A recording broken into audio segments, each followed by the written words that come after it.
Executive Council of the United Nations World Tourism Organization has chosen Luxor City to be the World Tourism Capital for 2016, in addition to hosting the organization's meeting in the same year. This decision comes as an international induction of Luxor City to be a capital for international tourism.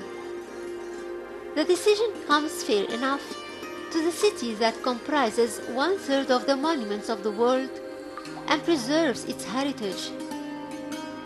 Amongst its great monumental sites are Karnak and Luxor temples, in addition to the magnificent archaeological sites on the West Bank, like Deir el-Madina and the Nobles' tombs and the Valley of the Kings and Queens and Hatshepsut temple.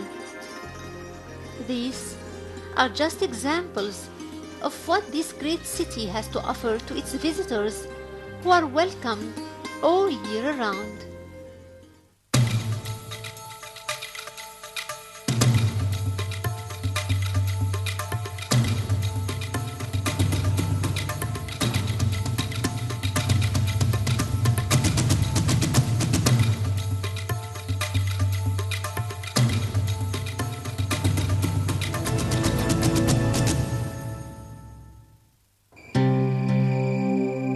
Karnak Temple is considered the biggest and greatest historical record in the world. For its buildings, which were constructed in 2,000 years, over 60 acres of land, comprises written records of the history of Egypt and its civilization. The sacred land of Karnak included the big temple of god Amun-Ra, in addition to other temples dedicated to different gods, like God Khonsu Temple and Goddess Ibit Temple in the south, and God Betah Temple in the north, and the destroyed Temple of God Aton in the east.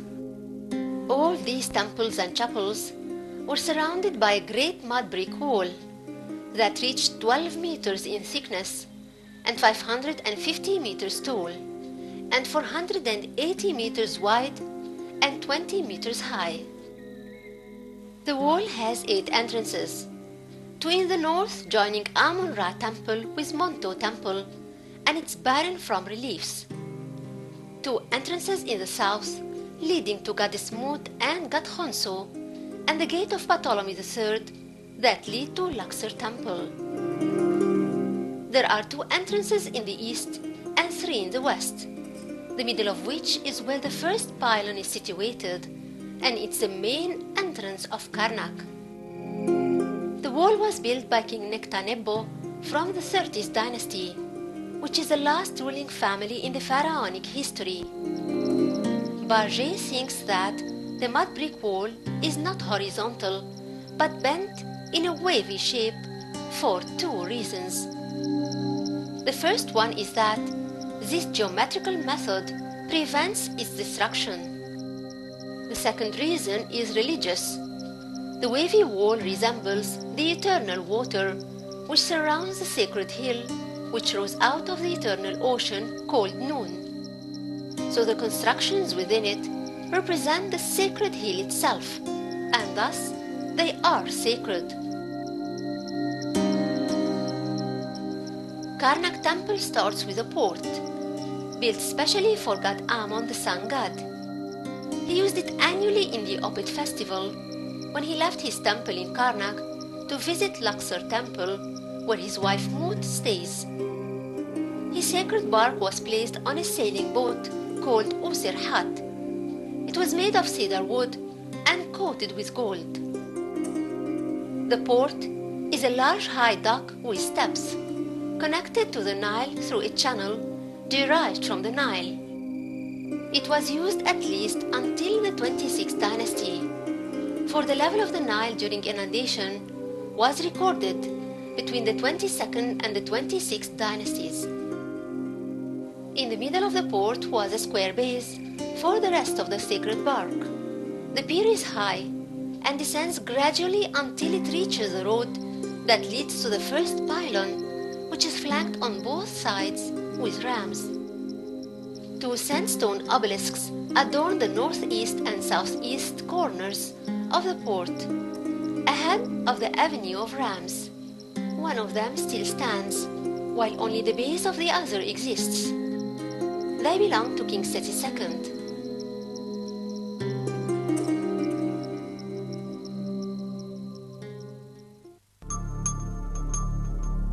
The credit of building Luxor Temple in its present form, on one axis from north to south, on the east bank of the Nile, goes to King Amun-Hotep III, one of the 18th dynasty's kings.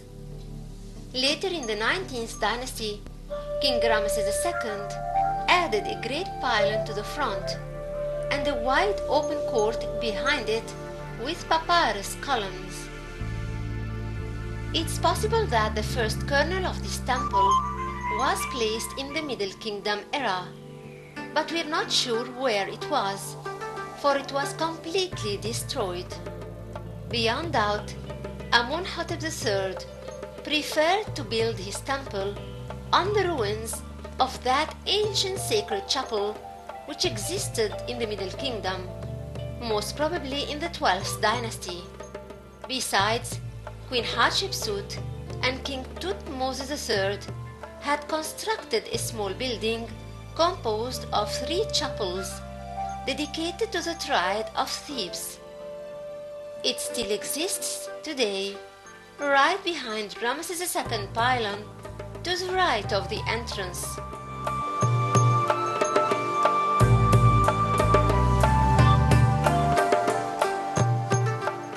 Also possible that King Ramses had reconstructed these chapels in their exact location and recorded his name on them. The front pylon of the temple was built by King Ramses II. It's intersected by the main entrance and headed by 6 giant statues representing himself. 2 on both sides of the entrance represent him sitting, and 2 standing statues used to be beside each of the seated 2. Today, the seated 14 meters high statues exist in addition to just one of the standing ones on the extreme right side.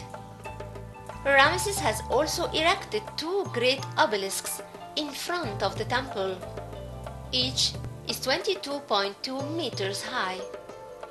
In 1836, the second obelisk was taken from here and sent to Paris as a gift from King Muhammad Ali to King Philippe of France. It stands today in the Concorde Square in Paris, and thus the original complete majestic view of Luxor Temple was destroyed somehow for a whim of a king who wasn't of an Egyptian origin. The monkeys that cheer for the sun are carved on the base of the obelisk. An avenue of sphinxes is found in front of the pylon. It was constructed by Nectanebo, one of the 30th dynasty's kings, and it used to lead to Khonso Temple, south to Karnak. It may have replaced the avenue of sphinxes constructed by Amenophis III.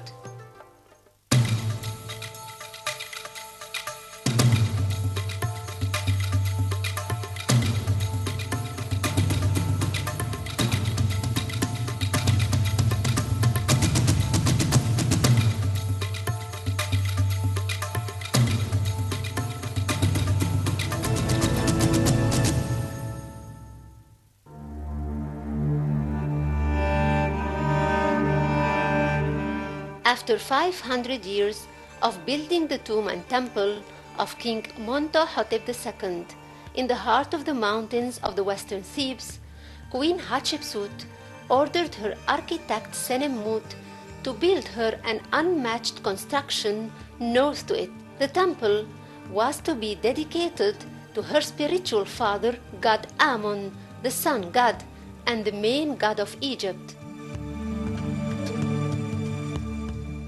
Senemut was inspired by the terraces of the old temple, so he designed it to be composed of 3 terraces built gradually one on top of the other. it was separated from her tomb to avoid the robbery of the royal tomb. Unlike the other temples, he used limestone and not the yellow sandstone that used to be cut out of Silsila mountains. His geniusity reveals itself in the horizontal lines that are suitable to the vertical ones of the natural background. It's a very attractive site, yet it was very difficult to build in it. Due to the rare characteristics of Senemut, the queen entrusted him with her daughter Neferu Ra, so he was her guardian and supervised her upbringing. Thus, he allowed himself to carve his name in more than one chapel in her temple, which is a very strange and unique act, for he doesn't belong to the royal family. The temple was called Djeser Djeseru, which means the Holy of the Holies. Later, in the 7th century, after the Coptics turned it into a monastery, it was called the Northern Monastery, or El Deir El Bahari.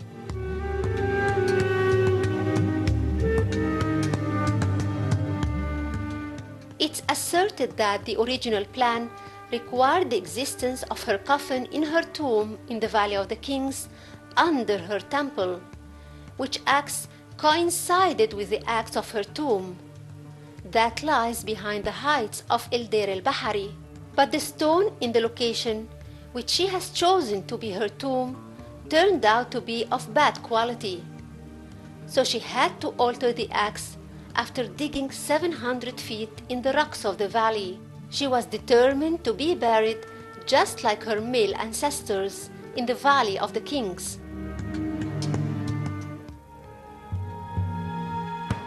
Deir el-Madina was known in ancient Egyptian texts as Set Ma'at, or the place of truth. It's composed of the workmen village and their tombs. They are the workers who prepared the tombs of the New Kingdom kings and noblemen and temples in the west bank of Luxor.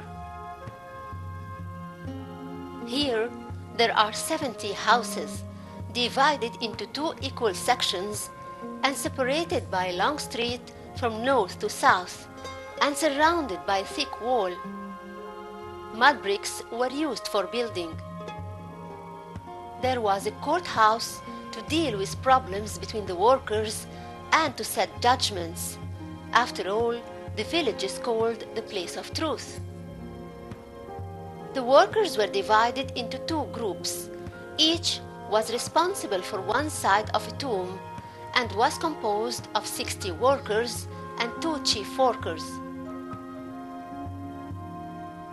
The work continued throughout the year, with 3 days off each month, in which they went home for the weekend. Their payments were in the form of seeds like wheat and barley. Regularly, they were given fish, vegetable, water, and wood for fuel, and in certain times, oil and clothes. In special occasions, the king would distribute rewards like wine, beer, meat, and natron salt that was used as soap. Brass tools were measured and recorded before being handed to the workers by writers, who also recorded daily the number of wicks used inside lamps that were necessary for light in the deep cut-out rock tombs. Tombs were called houses of eternity.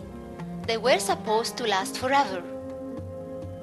That's why the workmen paid less attention to their mud brick houses and more care to the rock tombs, which were cut out close to their village and are remarkable with their bright colors and beautiful paintings and excellent preservation.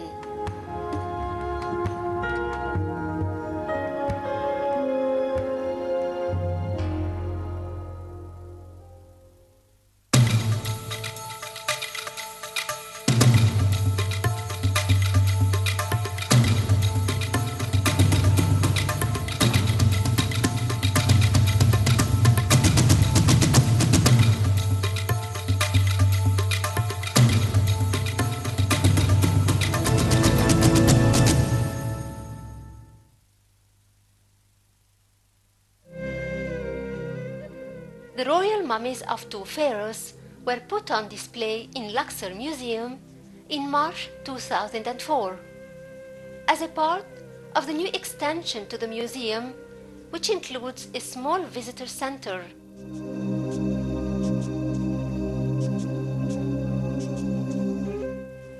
One of them belongs to King Amasis I. It's on display in the hall called the Glory of Egypt, as King Amasis I achieved the greatest glory for Egypt when he fought and defeated the Hyksos, who had been occupying Egypt for 100 years, during which Theban princes ruled in the south, and Amasis was one of them.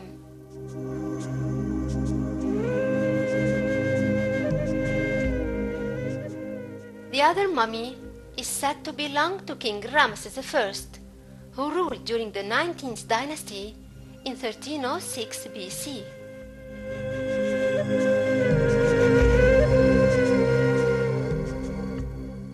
The mummy was stolen from Egypt long time ago and sold at first to the Museum of Niagara Falls, then to Carlos in Atlanta in the United States. Successfully, Egypt managed to get it where it belongs.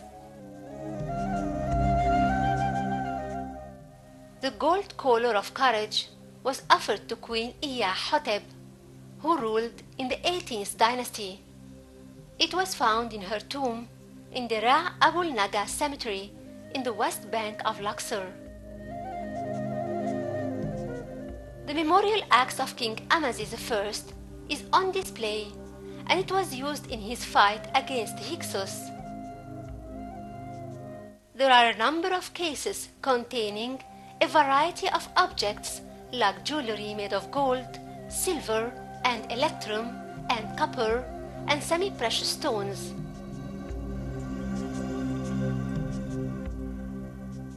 There are also grave goods made of wood, and votive tablets, and prehistoric pottery, and bowls, and amulets, and foundation deposits.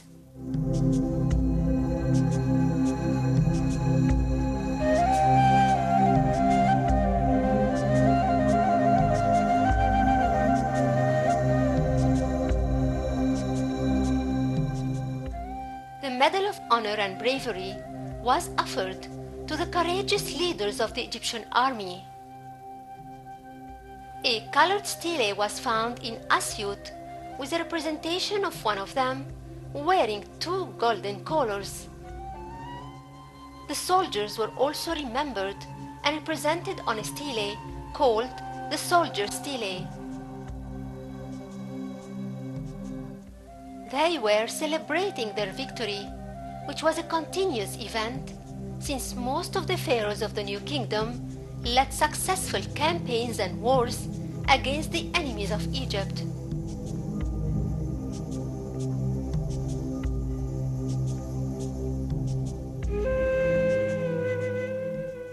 The Magi tribe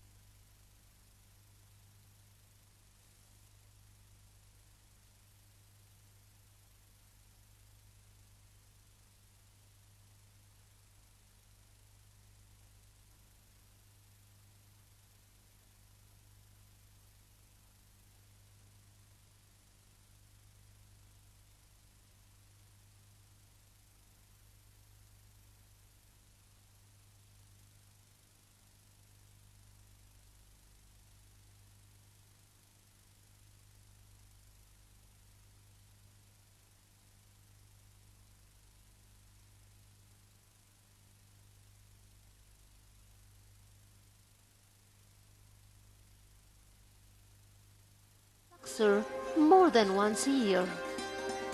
The powerful, majestic influence of this glorious city had convinced a big number of foreigners to live here half of the year, and some have left their home countries for good and started new lives here, amongst the giant columns of the past that cast its shadows upon Egypt and the civilization of the entire world.